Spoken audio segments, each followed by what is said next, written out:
Hello? Mom? Yeah? Is Dad alright? Yeah, what? I just wondered. What you are hearing is a wiretap. I'm feeling sorry for myself.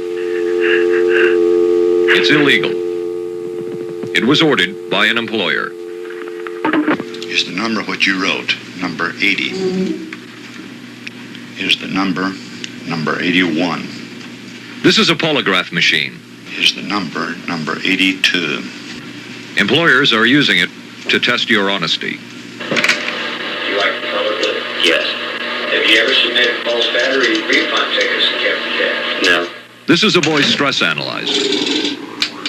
Employers use it to test not only your honesty, but your loyalty, morality, and stability. This is an undercover police officer. The group she has infiltrated is peaceful. This is a story about people who investigate you. It's a story about those who have the money and power to do it. Corporations and vast bureaucracies, and local police departments. It's a story of rapidly advancing technology, which makes a lot of this investigating possible.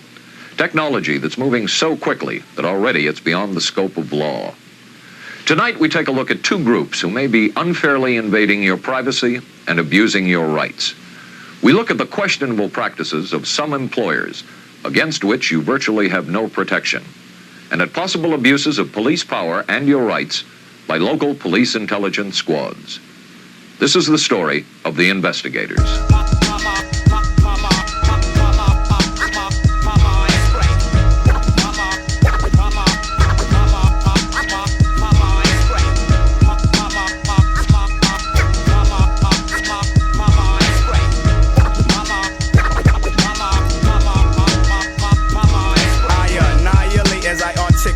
Words of power, your rhymes are uncompounded, so deaf's your fate. Ostentatious genius of rapping is mentally clapping to take hip-hop back. That's what's happening. Proficiency and ingenuity, plus more styles than a Shaolin monastery. In poetry, my formula's deadly. Bring the hypest man in your army, another casualty. Slow like demise, I crept on those that slept. Drop in my rhyme science like I'm Imhotep. Application of mind over matter, make full scatter. Rhymes fatter, mind splatter. Your girl been over and over and over. MCs try to test the damage, but you just can't win. Excellent with the wordplay. You lay face down when my mind spread.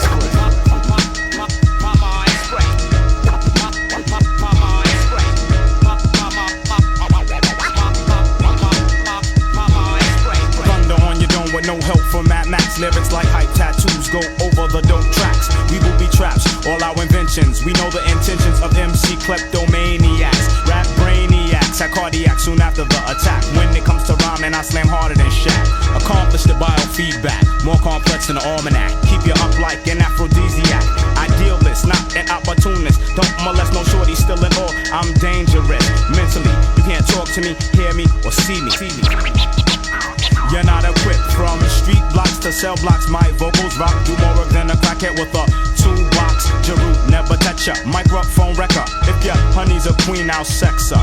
More important, the mind strikes like the 9 strikes. A priest by me, you reach for your ooze when my mind spread.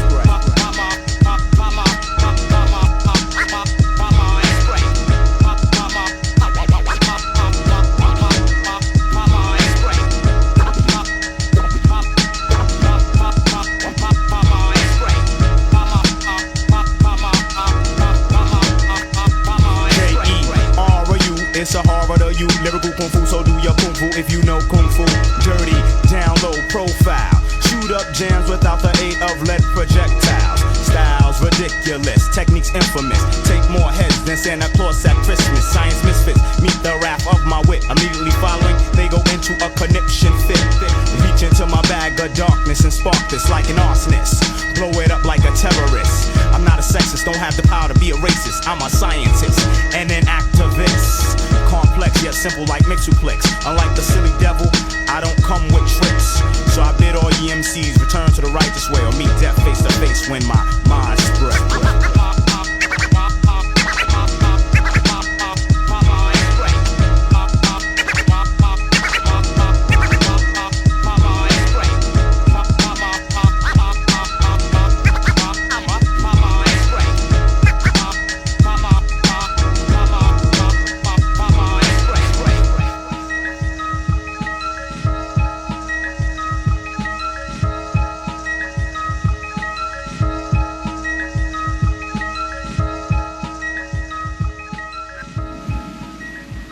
Grinnell, Iowa.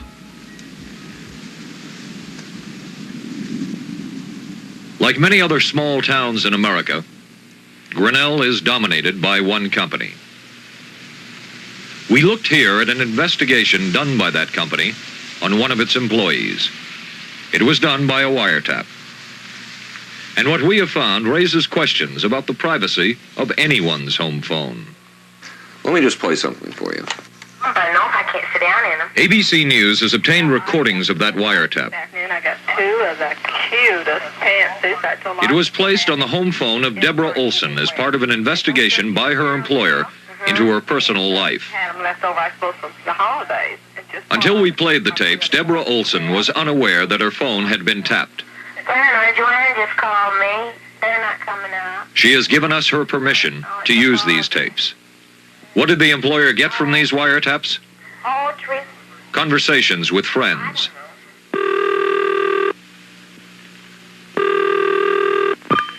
Hello?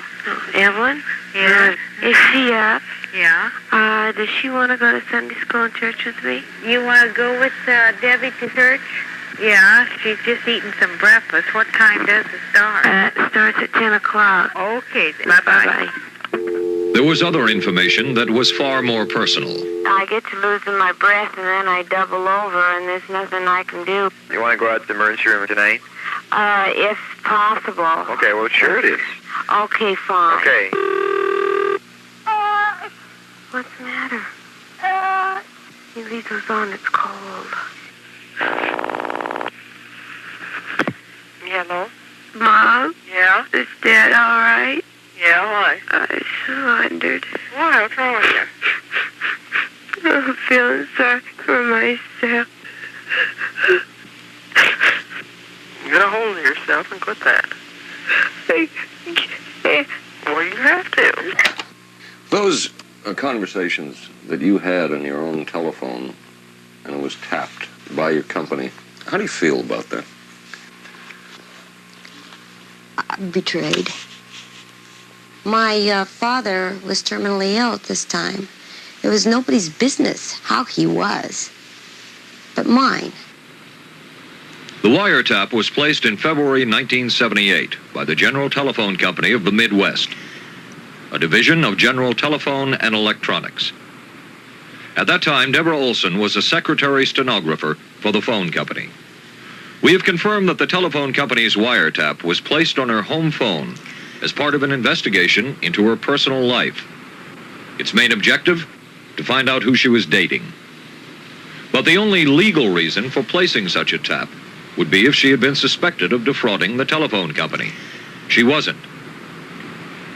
How easy is it for the telephone company to tap anybody's phone? Very easy.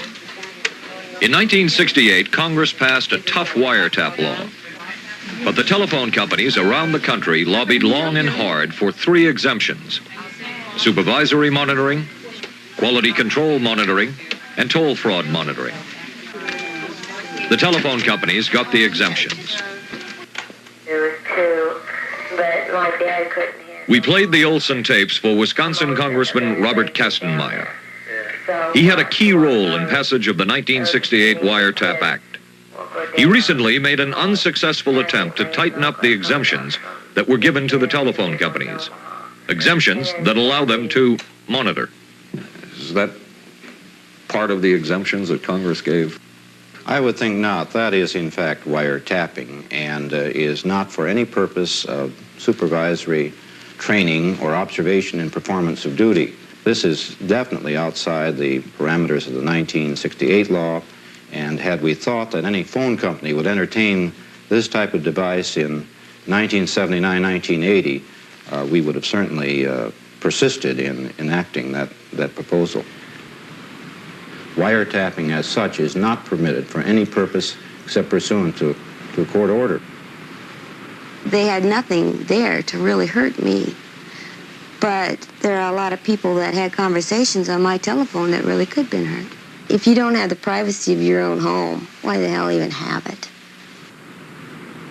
We've learned that the wiretap on Deborah Olson's home phone was ordered by this man, Harold Howe, then security director for General Telephone of the Midwest. He now holds a similar position with General Telephone of Ohio. He declined to comment for us on the Olson wiretap. A spokesman for General Telephone of the Midwest told us, quote, "At this point in time, we are not tapping employees," end quote. Deborah Olson's case raises many questions about the extent of wiretapping today and about the exemptions given the telephone companies. From what we have seen, those exemptions can be used to cover just about anything. We spoke with two former members of the phone company's security department. One did not wish to be identified. We asked how these exemptions are used. Monitoring, line verification. It's yeah. wiretapping. We use the term line verification. What did that cover? Anything that we wanted to cover. Richard Boswell, a former police officer and a former criminal investigator for the federal government. He was, up until last year, an investigator for the General Telephone Company of the Midwest.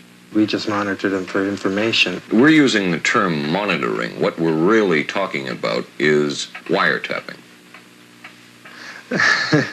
We wiretap, and the telephone company resents the term wiretapping. When I first hired onto the telephone company, I would say, "Do you want me to wiretap Mr. Brown?" And he'd say, "We don't call that wiretapping, we call that monitoring." Sometimes we overstretched our bounds. Oh. On employees. When we want to learn about certain individuals, what type of individual they were. Without any charges having been brought against them, perhaps gossip? Is that what you say? Oh, yeah, definitely. In 1968, the General Telephone Company of the Midwest strongly argued for supervisory and quality control monitoring and assured the government that it would take all steps to guarantee that all company rules and laws pertaining to secrecy of communication are obeyed. 12 years later, that's not quite the way it seems to have worked out. We could check on anybody. We had absolute power. And that can get abused. We've also discovered that there are new private computerized telephone systems that appear to be beyond the scope of any existing law. Imagine that for every minute of every working day, all of your conversations, either on the telephone or in the workplace, can be overheard by your employer, because the telephone is working as an open mic. Let me check that for you, make sure that that's still available so you'll know. This is TWA's Western Reservation Sales Office in Los Angeles. Like many other companies, it uses one of these new systems for quality control. It is the Collins Automatic Call Distribution System, developed by Rockwell International. This is Trans World Airlines. May I help you? We've got one early morning at 8:10 a.m. It arrives there at 3:25. No, this is the Super Apex fare. These new telephone systems can provide management with constant, undetected surveillance of the workers. TWA Western Reservation Sales Office Manager, E.D. Kaufman. Quality control is very precise. Collins also provides an excellent management information system that permits us to keep our pulse, our fingers on the pulse, so to speak. From a monitoring post just off the main office, and from another position one floor below, supervisors, by hitting a monitoring button, can hear any of the hundreds of conversations on the telephone. Is this going to be regular, or is this going to be super safe? Or between people in the office. That's right. What can I help you with? I'm supposed to speak up. The telephone mouthpiece is an open microphone. Sure, what did you like? And at any time, management can be listening. You have the capability to monitor anybody in that room out there at any time without their knowledge, don't you? That is correct. We do. Do you think that's fair? Yes, I do think it's fair. Any company that's service-oriented in a business like we are must control the type of service they offer to the public. Some people, I think, might find the whole concept of this, the capability of listening to a conversation without a person's knowledge, rather scary. How do you feel about it? Who's the some people you're talking about? Well, I think that some people would. Wouldn't you agree? I haven't talked to anybody that's voiced that opinion. Do you get any complaints from employees about this? No. That's not what we found. We spoke with many TWA employees. They all had similar complaints. Some wished to be interviewed in silhouette so that their identities are not known.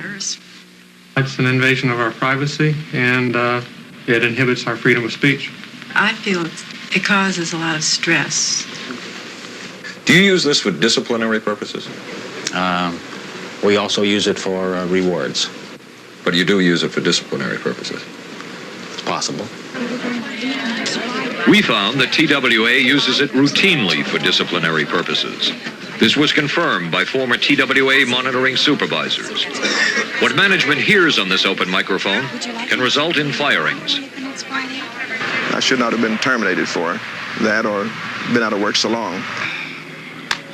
Reservation clerk Clarence Thomas with TWA for almost 7 years was fired when a monitor accused him of deliberately disconnecting a customer. Thomas says he hit the wrong button. He was out of work 7 months when a mediator ruled that the punishment was too severe. He was reinstated. Had the true facts been known, if the person had been standing there or anyone nearby, they would have seen what happened. They would have known what happened. It's a little bit of 1984 here already, I suppose. ABC News has obtained a number of sworn statements from TWA employees outlining individual complaints about monitoring, even when the phone is not in use. This is a person who said that he felt ill and went out for some orange juice. What happened? A supervisor was monitoring him and heard him, allowed him to leave the building, caught him when he came in, and gave him disciplinary action. He wasn't even on a phone call. He was talking to his neighbors, so it was monitoring a private conversation. So the telephone is working as a microphone? All the time, right. Is that a gentleman or lady? Companies like TWA obviously want to know how their workers are performing. They call it quality control. But the question is, how far can that go? These new private phone systems are beyond the law. No state law covers them. Federal law is unclear. Technology has outstripped the law. But these systems are being installed in major corporations around the country, and the prospect for controlling them is bleak. You're under constant surveillance. You don't really own your own self. It's like the company owns you body and soul. In a moment, a look at other ways employers can gather information about you and how little you can do about it. ABC News Close-Up will continue in a moment. Today in America, corporations can gather just about any information they want about employees or prospective employees.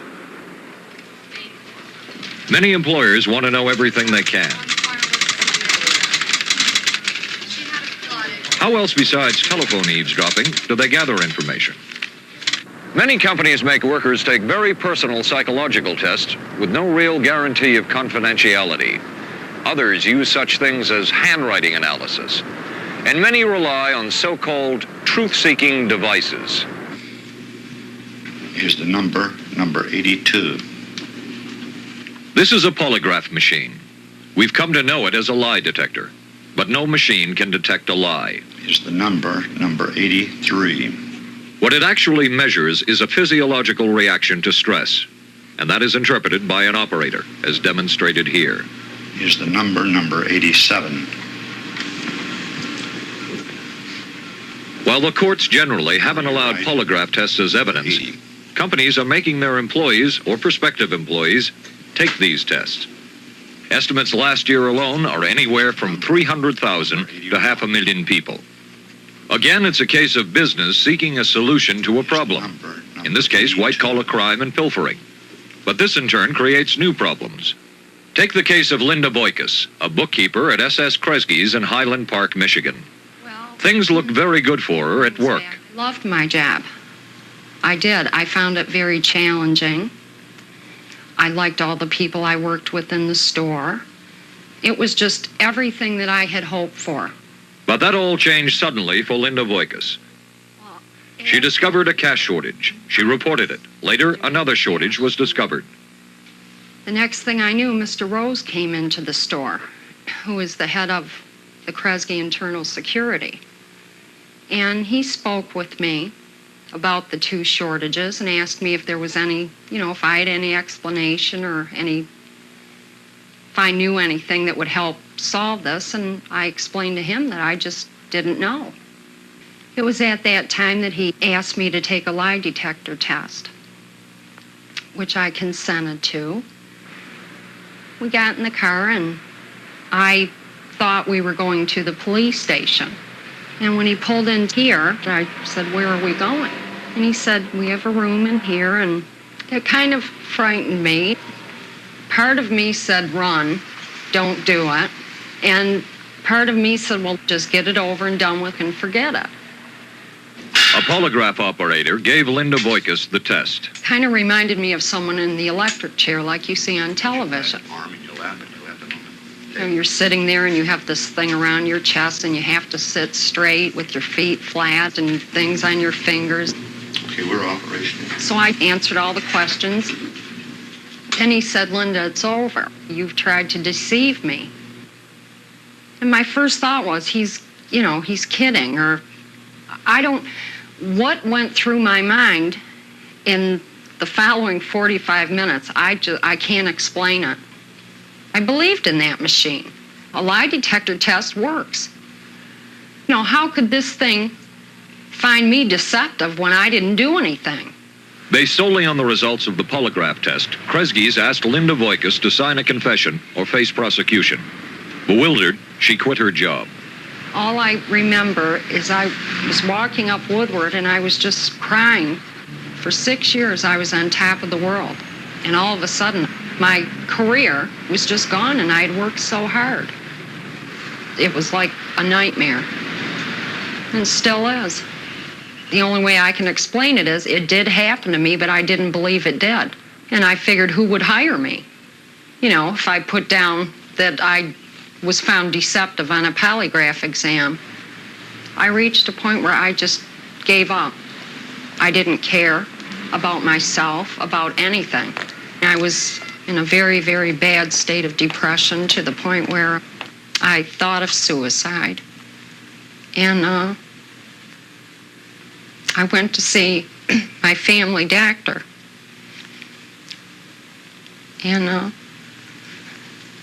it was during that conversation with him that he just said, "Linda, you've got too much to offer, too much to give. Why are you even thinking that?"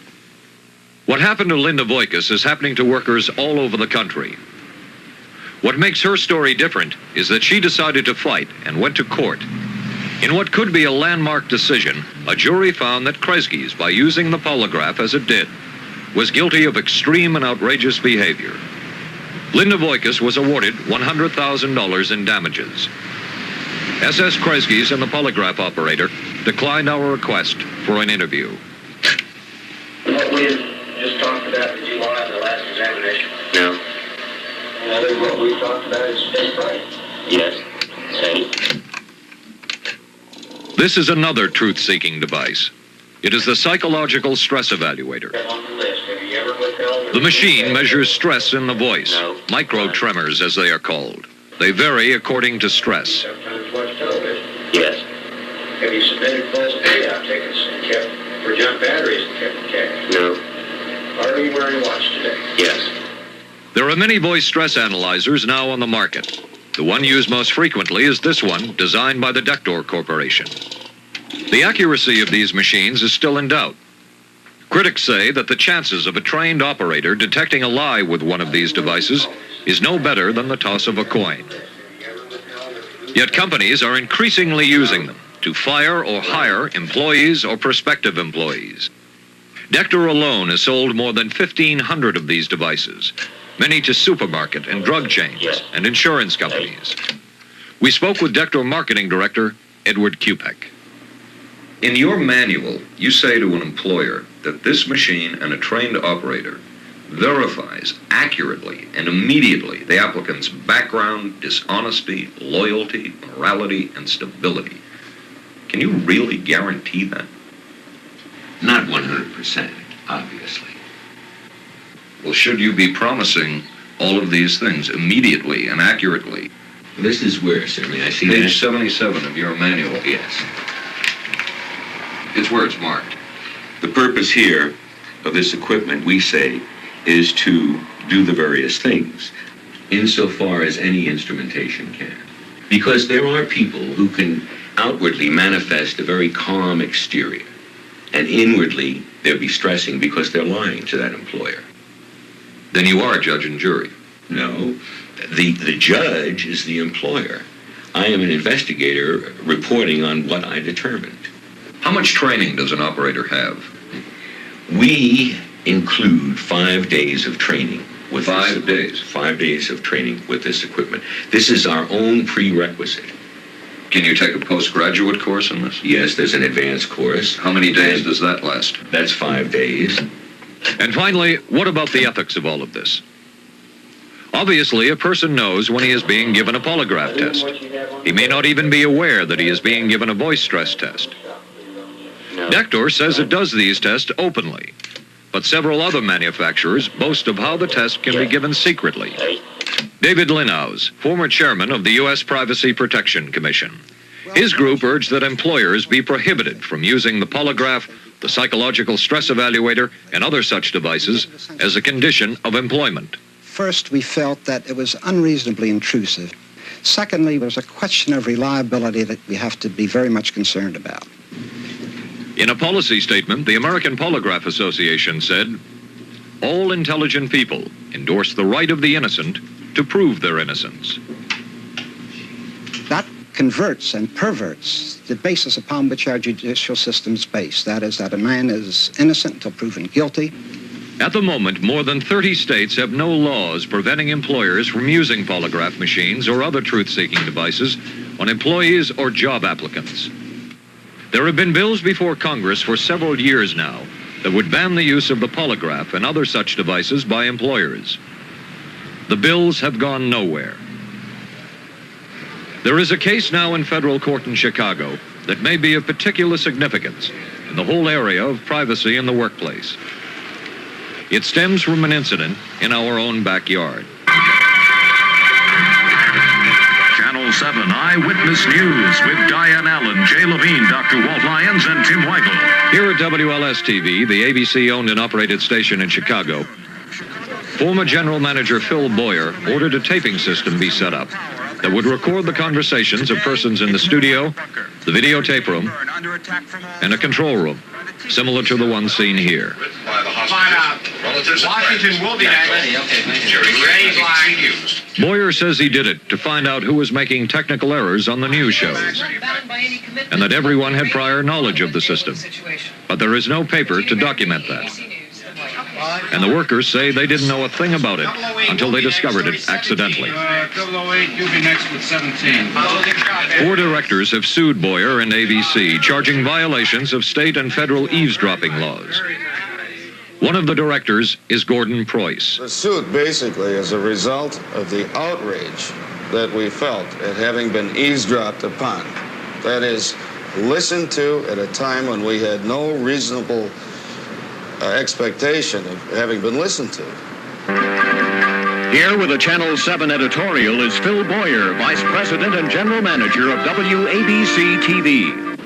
Channel 7 believes that the revival of the South Street Seaport would... Boyer, who left WLS-TV for another company assignment, declined ABC News' request for an interview because of the lawsuit. Give their approval so that the project can move full speed ahead.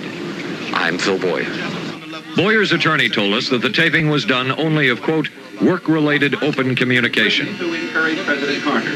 The case is expected to go to trial next fall. Washington, Sedona. Because the issue is the taping of employees by an employer, it is considered to hold the potential of a landmark decision in the area of privacy in the workplace. So far, we've looked at the powers that many companies have and the methods they use to investigate employees. Wiretapping, eavesdropping, and questionable testing techniques. In many cases, employers have faced legitimate problems, but they also appear to have overreacted. And too often, workers' rights have been badly abused. As it stands right now, American corporations have a vast storehouse of personal, sensitive information about tens of millions of workers. But what rights do employees have to see these records and to correct errors in them? Regretfully, workers have just about no rights to see their records. And this is what troubled the commission, because we did find there are considerable abuses taking place with employees' records in the hands of the employer. Recently, Linhaus conducted a survey of the Fortune 500. The findings were not encouraging. Over 2/3 of the companies do not tell their employees the types of records they maintain, what they do with them, or what the employees have access to. 85% of employers actually disclose information about their employees to credit grantors. Half of them give information to landlords. Yet most of the companies do not even tell their own employees that they are disclosing this kind of information to third parties. What's the status of privacy for an American worker today? He has very little, if any. It's entirely at the discretion of the employer.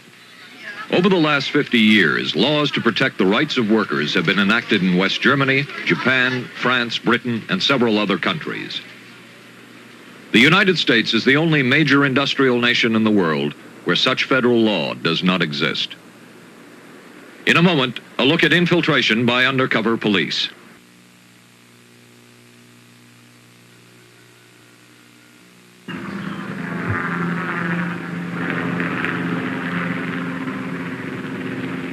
So far in this report, we've looked at some aspects of advanced technology and pseudo-technology and how employers are using it to investigate employees. From this point on, we look at people, police officers, but those who have shed their uniform to go undercover. Police undercover activity greatly expanded in the 60s as a legitimate response to unrest and violence. The violence is gone. The police intelligence units have stayed. What is the function of a police department intelligence unit? And how do you guarantee the police their right to do important, legitimate intelligence work and at the same time guarantee people their basic constitutional rights? We have examined the Los Angeles Police Department's Public Disorder Intelligence Division. Its official guidelines say that it is charged with gathering information on individuals or groups whose activities threaten to result in public disorder. But that's not what we found. The Los Angeles Public Disorder Intelligence Division is one of the largest and most sophisticated in the country, with 60 people known to be working in it and a budget of close to $2.5 million a year.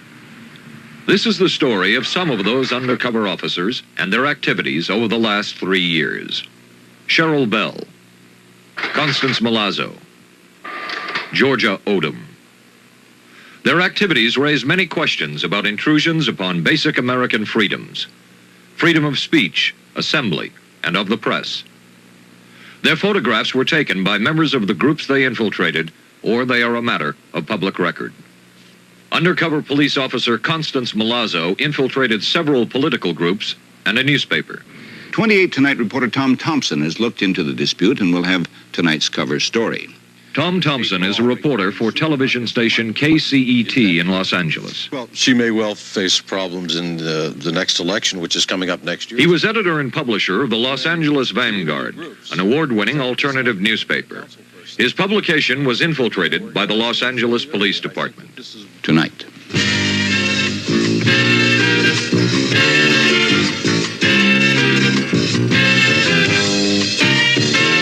When did you first meet Officer Milazzo? Although obviously you didn't know her as Officer Milazzo at that point. She came down to volunteer to do work on our newspaper. We wanted volunteers of all kinds. She wanted to do some writing. We assigned her a story, came back with an unacceptable story. We worked out some of the details and sent her back out again to work on another script, to do a rewrite. Came back and that was not really clearly what we had wanted. A short time later, Constance Milazzo was inadvertently arrested during a demonstration where she was doing undercover work. And it was then revealed when they let her go, when the police department let her go in the court records at that time, that she had been an undercover Los Angeles police officer. And we were shocked. We knew that those things went on, and I couldn't believe that they would do that to a newspaper. At the time you were with the Vanguard, did you have any police record? None. Are you aware of any employee at the newspaper who did have a police record? People who were involved in demonstrations during the 60s, like a number of people had been involved in. That's the extent of what I'm aware of. Because Thompson and members of several other groups who were infiltrated are suing the Los Angeles Police Department, Chief Darrell Gates declined to comment directly on these undercover officers. We asked about the function of the Public Disorder Intelligence Division. The function is simply to become aware of those who, in this community, who may be likely to become involved in public disorder activities. The department also declined our request for an interview with Officer Milazzo. Undercover police officer Georgia Odom. She infiltrated black organizations and groups opposed to alleged police abuses. The leader of a community-based coalition of 35 groups in the Los Angeles area is Charles Chappell. The group's name is Kappa. It was infiltrated for 2 years. The group has no history of violence. She came in as a regular member. Within a short time, she developed herself into the secretary of the organization. She had access to all of our private files. She could go and come with all of our private information that we had. She just had to run the mill of the office. She was your recording secretary? She was the recording secretary of the organization. Officer Odom also infiltrated a group that was formed to protest a killing by police. The organization came about as the result of the bizarre shooting of Anthony Brown, a 38-year-old former biology and physics teacher, a linguist. Brown had suffered a nervous breakdown. He was mentally ill. His mother, Alice Brown, said he began hallucinating. She called his psychiatric social worker. She arrived with a uniformed police officer. Anthony Brown panicked and barricaded himself in his home. Police say that Brown threw a candle holder at an officer.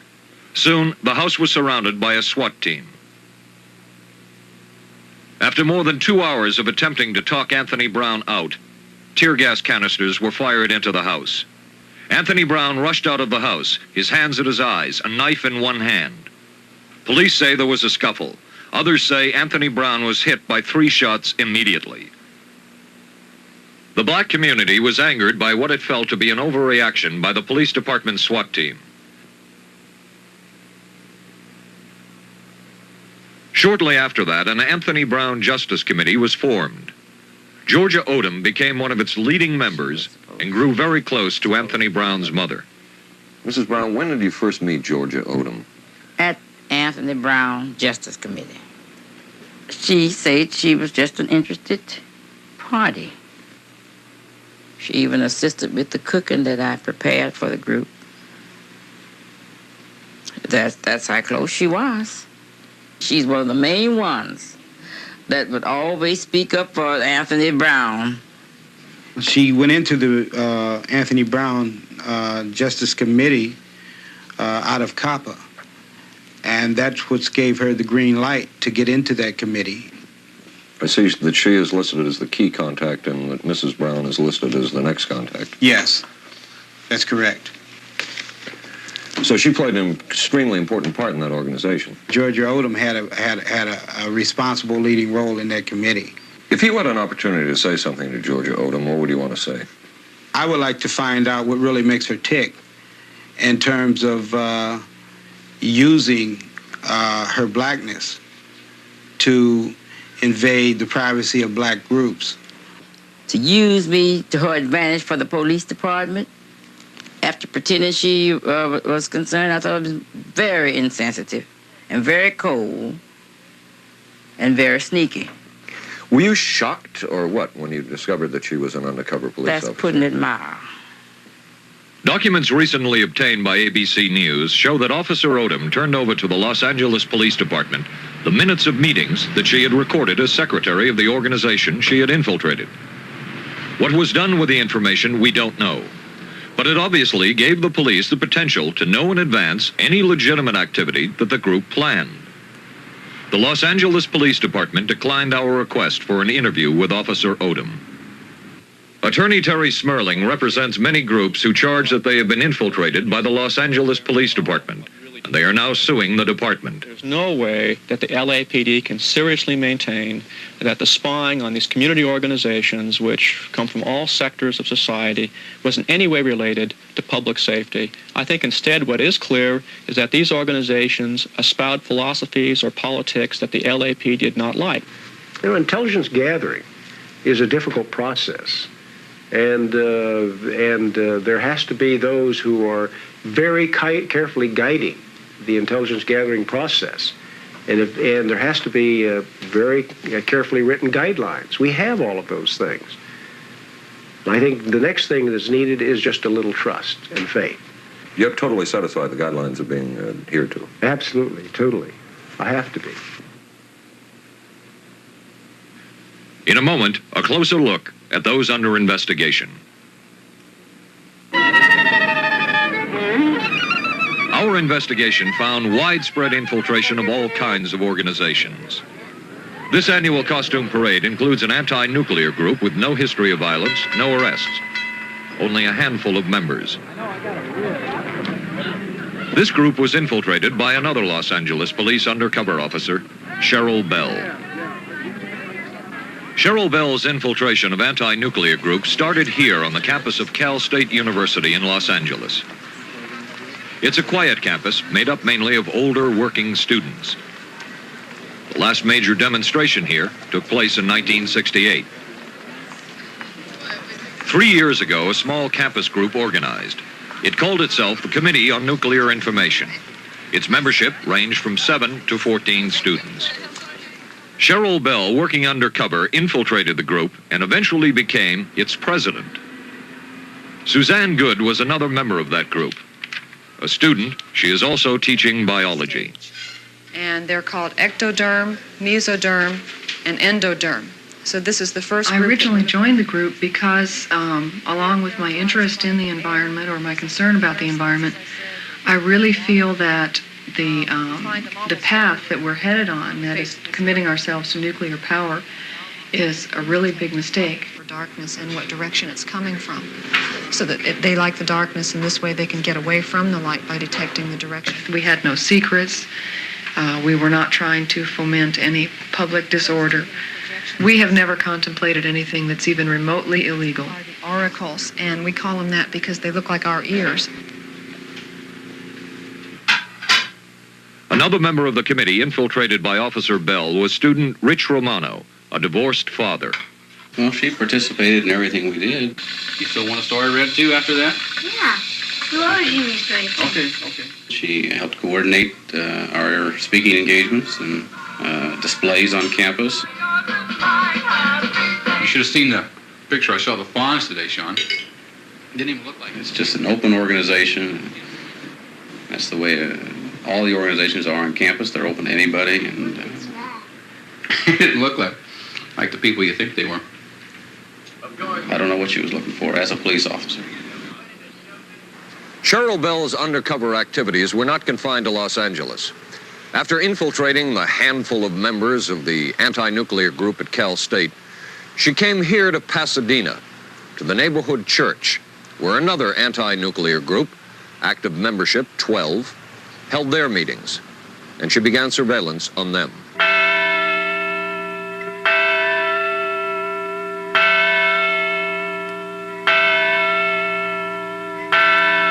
The group was outside the jurisdiction of the Los Angeles Police Department, but in police undercover work, jurisdictional lines can evaporate. One of the members of the small group was Pasadena housewife Elaine Schwartz. A friend of ours wrote a play, and he described this person who was a Quaker-type lady to whom a leaflet seemed a natural extension of her hand. And everyone, of course, knew that was I. We were absolutely, we are a nonviolent group committed to nonviolence. If there's a demonstration, we have training in nonviolence. What did the police department think that they would learn by this infiltration? That we wouldn't absolutely tell them openly.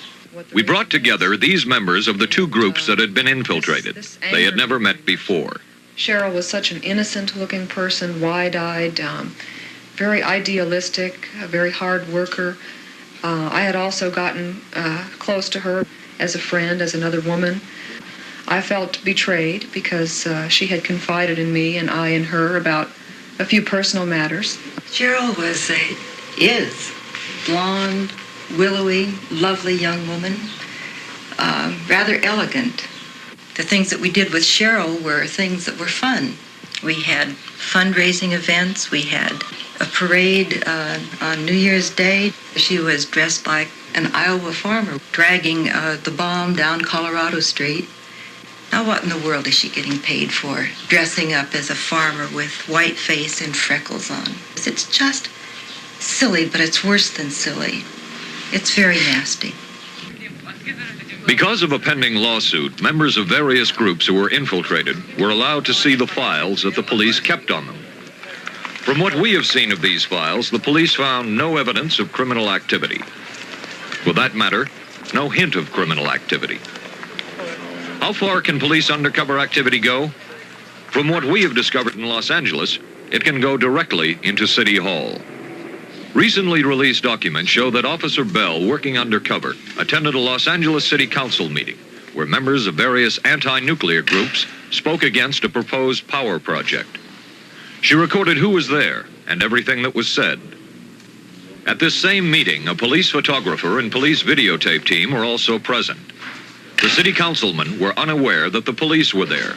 When it was learned, the police were ordered from the council chambers. Department here taking pictures or film or in some way taping? I've just issued a notice to the police department. In the future, they are not to come in here and take pictures of anybody testifying or any audience.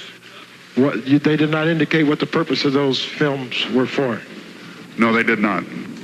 We did not take any pictures with the TV cameras. We did take a few still shots, and the pictures were only to be taken if there was disruption.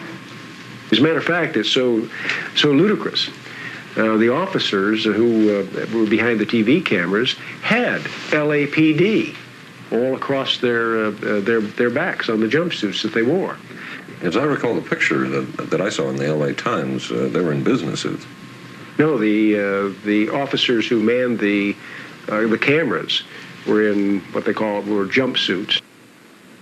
As a footnote, it should be added, there was no disruption at all of the city council meeting. Councilman at least be able to come in and bring a motion into the council that... Within the last month, the story of still another undercover police officer was disclosed, and his activities may have touched upon the very inner workings of the Los Angeles City Council. That will be the thing that's taken up among others. Councilman Zev Yaroslavsky, working in conjunction with a citizens group, was drafting legislation that would allow persons access to their police files.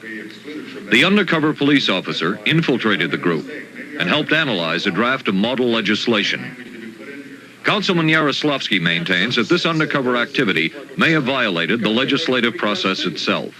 Lawful political organizations. Linda Valentino is coordinator of the citizens group that helped draft the proposed legislation. She confronted Chief Gates with the information at a police commission hearing. Our organization was infiltrated by an undercover officer of this department in 1978 for about 5 months. We're extremely disturbed to learn this. In keeping with the PDID guidelines, we do not indicate whether we're interested in an organization or not interested in an organization. The point is, we are not an organization which is threatening the public order, which is blowing up buildings, which is doing anything illegal. We are perfectly legal. I mean, who is the dangerous person you're after in our group? Us? Me? Do I look dangerous? I don't look dangerous. Obviously have nothing to fear then. We have nothing to fear. We have the abridgment of our civil rights to fear. In all, who are the police looking at? How many people? How many groups? One recent list showed almost 200 organizations under surveillance. They ranged from far left to far right, but many were either middle of the road politically or religious groups. That list of 200, it'd be very difficult for anyone to say that those groups are under surveillance. On the other hand, there may be some on that list that are under surveillance. If they fit the guidelines, they're under surveillance. If they don't fit the guidelines, they're not under surveillance. And one final ironic note. It involves the Los Angeles Police Department and the FBI. We asked Chief Gates about a number of documents recently released under the Freedom of Information Act. They show the late J. Edgar Hoover closely monitored law enforcement officials to see who was loyal to the FBI. One of those monitored was Chief Gates. Now, your immediate reaction after reading some of these documents was to say, why, that arrogant SOB, he's everything the people said he was. Do you see some sort of analogy between your own particular case and what we've been talking about here? Well, I think that was my first reaction. I think I went on to say that the thing that concerned me most about all of that was that that information could be released to someone other than myself. I think that's the fault of the Freedom of Information Act. But your immediate reaction was that arrogant SOB. I did see some arrogance in that, yes.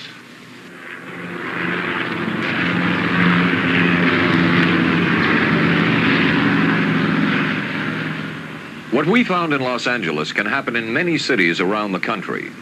A survey by ABC News of the nation's 100 largest police departments shows that most cities have few guidelines to control police intelligence activity. Some cities are beginning to have second thoughts about the powers they have given police. Seattle has a tough ordinance that restricts the type of information police can gather. But at the moment, it may well be that local police intelligence units are the largest unchecked legal investigative force in America today. And what about businesses and corporations? From what we have seen, their power to investigate and to gather information is just about unlimited. Then there's the matter of advanced technology. Some of it is way ahead of the law, and just the opposite should be true. The skeleton for 1984 is here. Unfortunately, all it needs is a little fleshing out. This is Paul Altmeyer, ABC News. Good night.